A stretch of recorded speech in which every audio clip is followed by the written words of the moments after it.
Good day, everyone. It's me again, your teacher, Jan.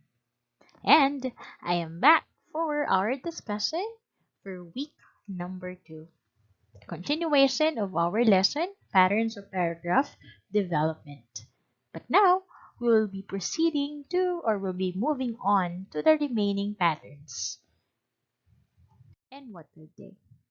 So, for our most essential learning competency today, it is compare and contrast patterns of written text across disciplines.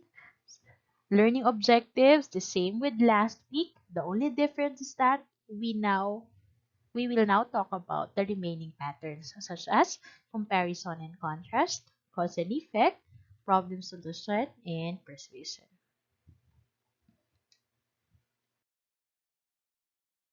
Mm-hmm. This actually attendance part is for the online class. So let's just have a quick recap. It tells a story. Is it narration, description, definition, classification, and exemplification? Of course, one is narration. Number two, it is description. Number three, it explains a concept, term, or a subject. Definition. Number four, our clue there is the word groups and then examples. Therefore, it follows it is the pattern, classification, and exemplification. Number five, transitional devices first, next, then, or suddenly to show events. Again, what specific pattern shows a sequence of events? Of course, it is narration. Number six, clarifies meaning of a word and idea in simple and understandable language. Still, definition.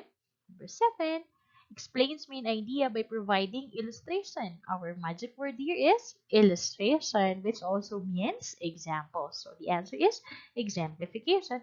Number eight, define something by placing them in a group according to some basis or rule. Again, the magic word is group. When you try to group, therefore it is classification. Now, let's have this sort of a game that will engage us or motivate us to our lesson for today. Let's have this game, guess the relationship. So I'll be presenting to you um set of pictures and you just have to write on a piece of paper what you think is a relationship of each picture to one another. First picture is 10 Facebook. Second picture is oil. What do you think is the relationship of these two pictures to one another? We'll go back to that later. Second one, we have COVID. Picture of the virus and it's lugaw, congee, or porridge. What do you think is the relationship of these two pictures to one another? Write it on your paper. Third one. Actually, those first two sets are just practice.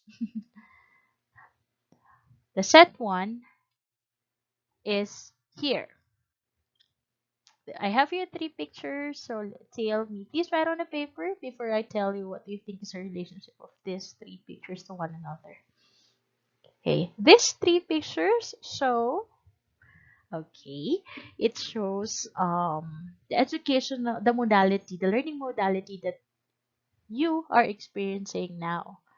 So on the left side, it's before pandemic. On the right side, it's during pandemic, which is now.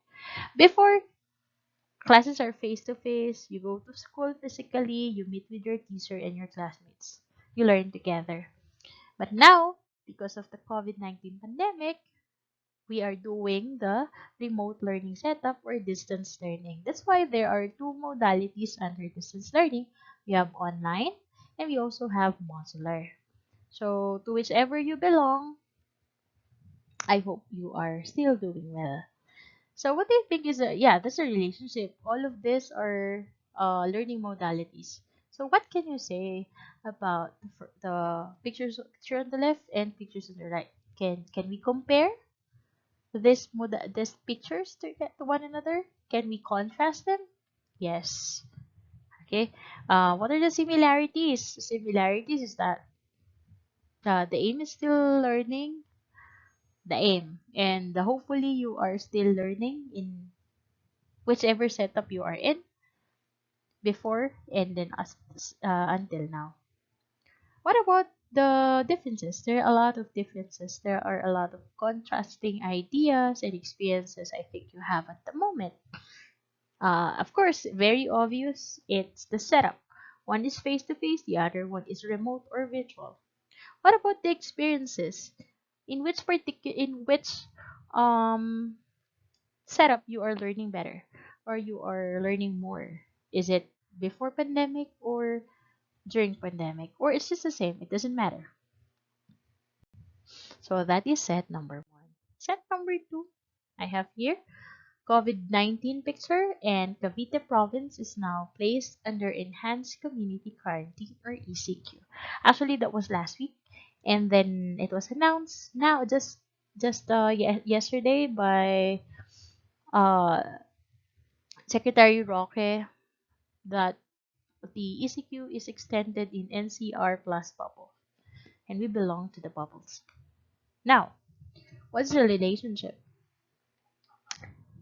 The relationship is that COVID-19 is the cause why we are experiencing the enhanced community quarantine. So, COVID-19 is the cause, the effect is the ECQ that we are experiencing. What about set number three? We still have the COVID-19 picture, and on the right side, we have the avoid the three C's: closed spaces, crowded places, close contact settings. So, what do you think is that? Of course, COVID-19 is the problem that we are currently experiencing, and the right side, the avoid 3C's poster or picture is the solution that the government is or the Department of Health is advising us to do for us to prevent ourselves getting infected by the virus. So COVID-19 is the problem. The solution is avoid the 3C's. What about you? What specific ways do you do or do you practice in order to uh pr- to make yourself safe from the virus? So that is set number three. Problem, COVID, solution, 3C's. So what about set number four? Oh, I have here, be the vaccination, be the solution, magmask para hindi magkahawaan. How do vaccines prevent disease, vaccines, etc.?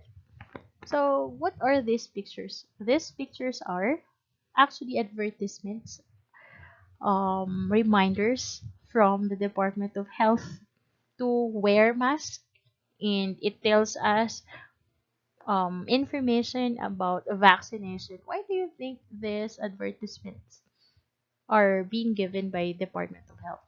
It is because they want to persuade us or to convince us to make ourselves safe so that we can also help to stop preventing the virus.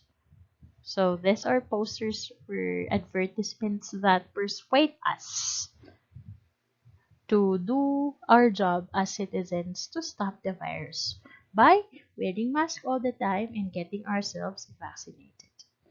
So these four pictures have something to do, of course, with our topic, which is paragraph development. As I mentioned earlier, the remaining topics are comparison and contrast, cause and effect, problem solution, and of course, persuasion. So what is comparison and contrast pattern? Comparison simply means discussing similarities. So when we say, oh, please compare um, your learning habits now and your learning habits before the pandemic. So just state the similarities. But when we say contrast, to contrast, you discuss differences. Don't forget that. And when you are writing comparison and contrast pattern, you should always remember that there should be at least two subjects because you cannot compare and contrast one subject. It has to be two or more. Okay? You can do comparing, saying similarities, or contrasting, saying differences, or both. Its purpose is not to simply state the obvious, but rather to illustrate subtle differences or unexpected similarities between two subjects. Because, of course, when you are writing something, the idea should be something unique, something original, something that will make people have that aha moment when they read your text or when they read your piece. Therefore, you have to give a thorough analysis using the pattern comparison and contrast. Show how ideas are similar, though its advantages and disadvantages. So they're able to weigh the pros and cons before they make judgments or decisions. So there are two ways or two styles in writing comparison and contrast paragraph. One is the block method. The second one is point by point. The definition here is quite confusing, but I'll just give you the sample so that you'll be able to learn the meaning of those two styles by yourself. First one, I have here the sample block method. Fish has scales and is able to swim in salt or fresh water. They also have gills which are used to help them receive oxygen. A mammal can live on land or in water. They have lungs to help them breathe and they have skin or fur. Point by point, fish live in salt or fresh water, while mammals can live on land or in water. Fish have gills to take in oxygen, but mammals have lungs to receive oxygen in the body. Fish also have scales, while mammals have skin or fur. So what do you notice from the two examples? One example of the block and the second example is the point by point. When we say block method, you give information in blocks. So it's like a whole thing. So the first, because of course, let's identify first what are the subjects that are being discussed. We have fish and mammal. Those two things are being compared and contrasted. So what did you notice on the block method? On the block method, all information is all about the fish first, and the second part all about mammal. That's how it is. All information presented in blocks, in wholes. Okay? So one topic first or one topic at a time. Whereas when we say point by point, you talk about the topic point by point, two at a time. Like in the first sentence, you talk about the fish. First sentence talk about fish, and then you compare it right away to the mammal, and then fish, and then mammal, right? That's point by point. Okay. Hope that's clear. So these are just some of the cohesive devices that you can use to show similarities, likewise, similar, same with, etc. To show contrast or differences, however, while different, etc. Now let's go to the second pattern for this week. We have the cause and effect. Remember, when we say cause, it means the reason. Okay? When we say effect, that's the result. Okay? Cause, reason, effect is result. The following guide questions can be used for cause-effect development. So when you are trying to write down using the pattern, you may ask yourself as you're writing, why did it happen? What caused it? What does it cause? What are the effects? How it is related? So if you will notice, the first two questions, why did it happen? What caused it? Pertains to the cause. Third and fourth, what does it cause? What are the effects? Pertain to effect. And the last question highlights the relationship between the two events. For instance, the COVID-19 and the quarantine. What's the cause? The COVID-19 pandemic, the second surge of the pandemic. What's the effect? Quarantine. Did you get the point? So on your paragraph, you will talk about pandemic first, and then you'll talk about the effects. What are the effects of the quarantine? Or possibly the Lugo incident, right? That's one effect that became trending on social media. Depression, mental health, some people are getting heavier or yeah, getting heavier or increasing in size because of the pandemic, because there's no physical activity. They cannot go outside. Other effects may be um, other people lose their job because of the pandemic. Alright, that's cause and effect.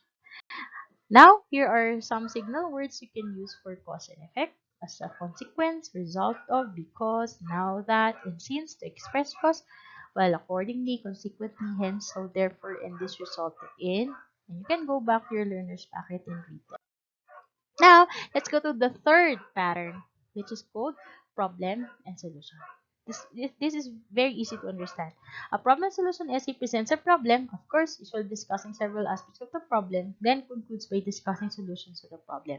So this pattern focuses on either talking about problem and then solution, or just a very short description of the problem and then providing lots of solution to the problem. It's up to you as a writer.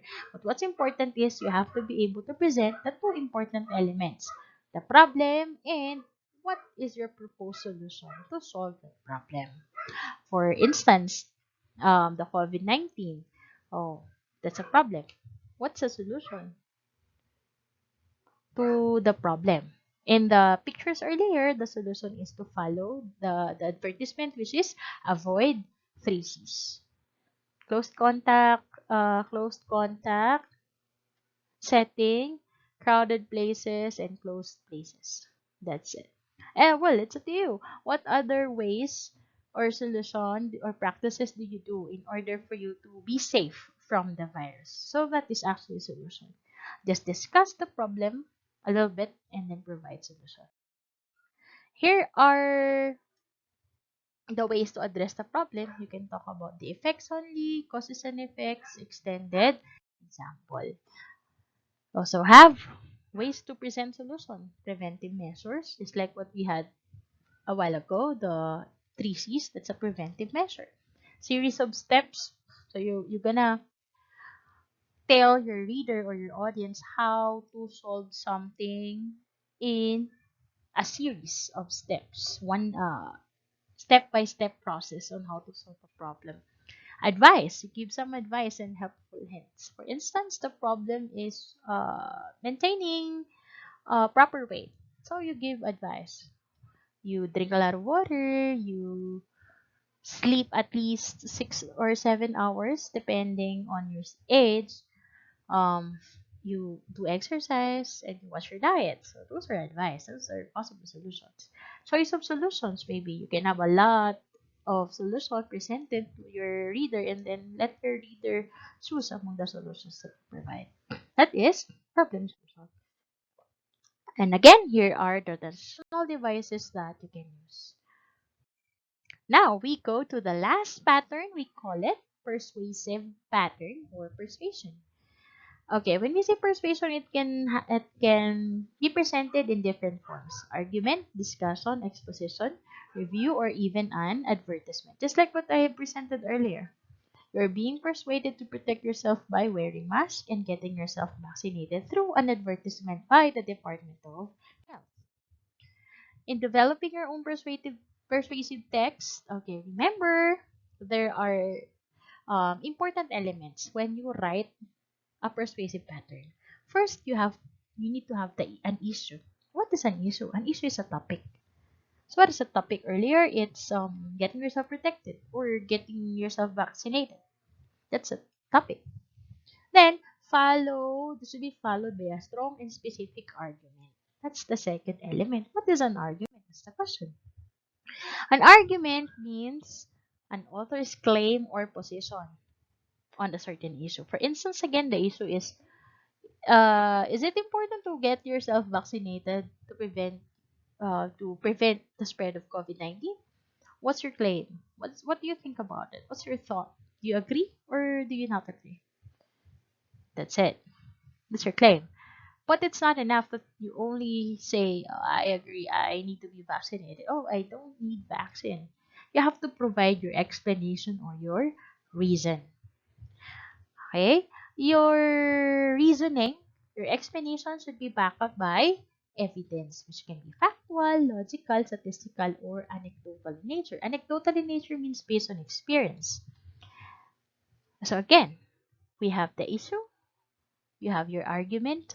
Your argument is composed of your claim and your reasoning backed up by evidence. And we also have what we call counter-argument. Counter-argument means possible opposing position. For instance, in the issue of getting yourself vaccinated, your stand is, yes, you agree. What about the other side? Of course, it's the opposing side. Those people who do not want vaccines.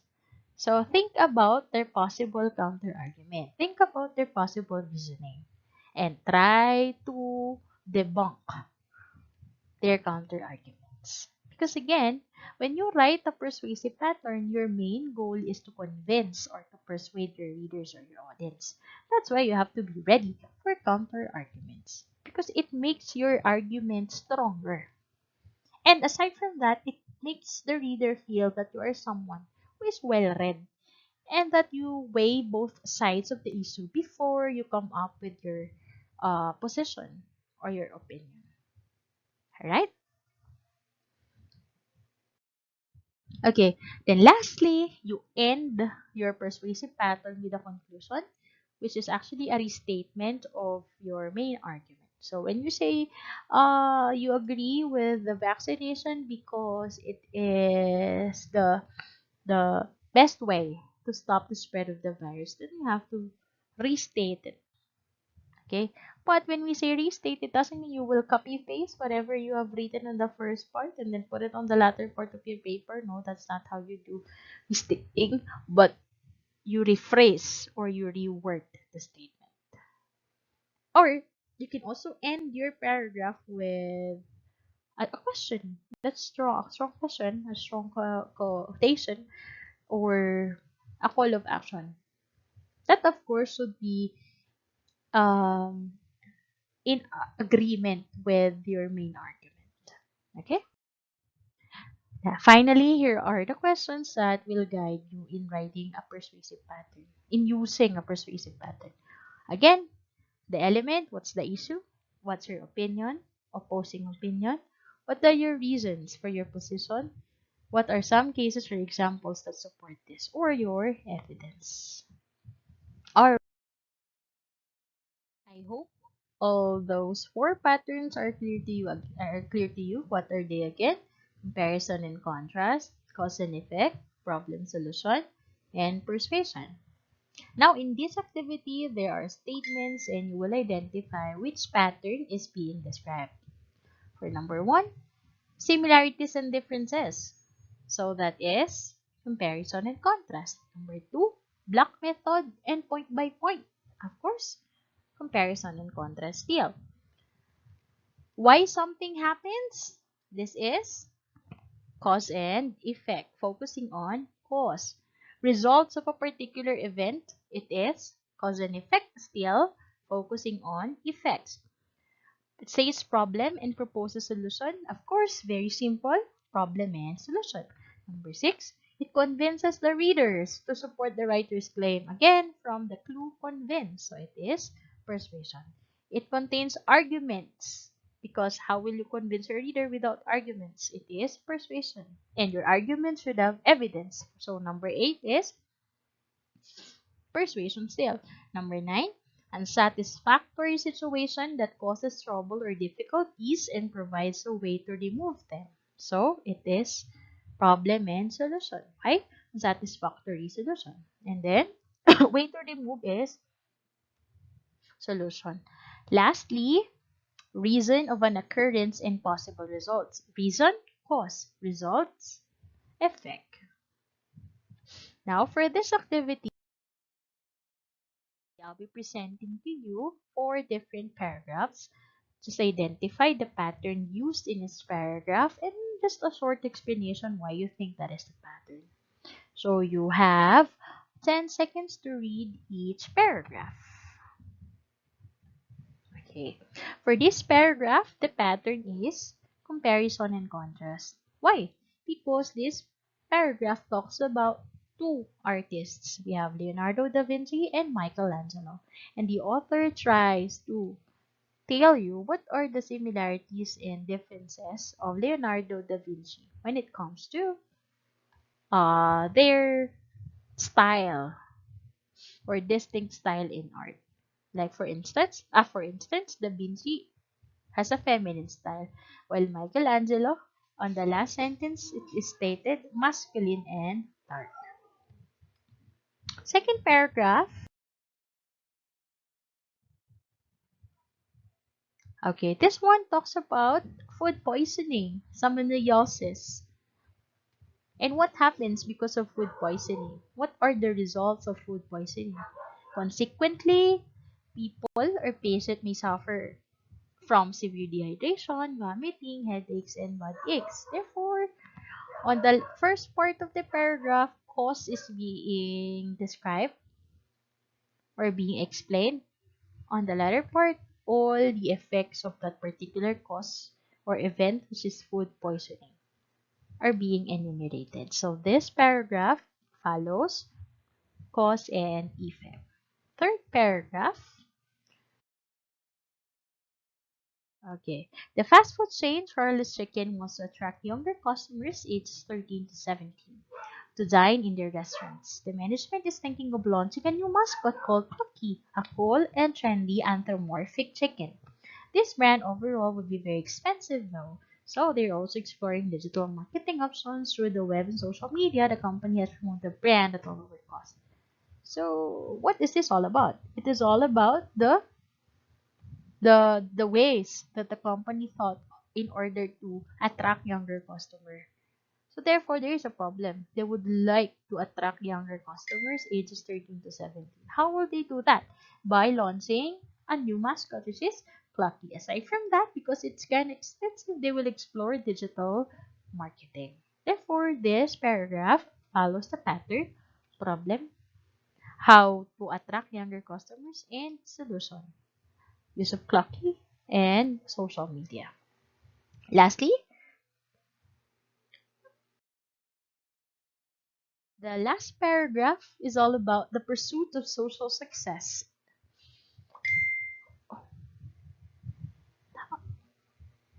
Actually, it's actually how to achieve happiness. Let me read it to you. The pursuit of social success in the form of prestige or power or both is the most important obstacle to happiness in a competitive society.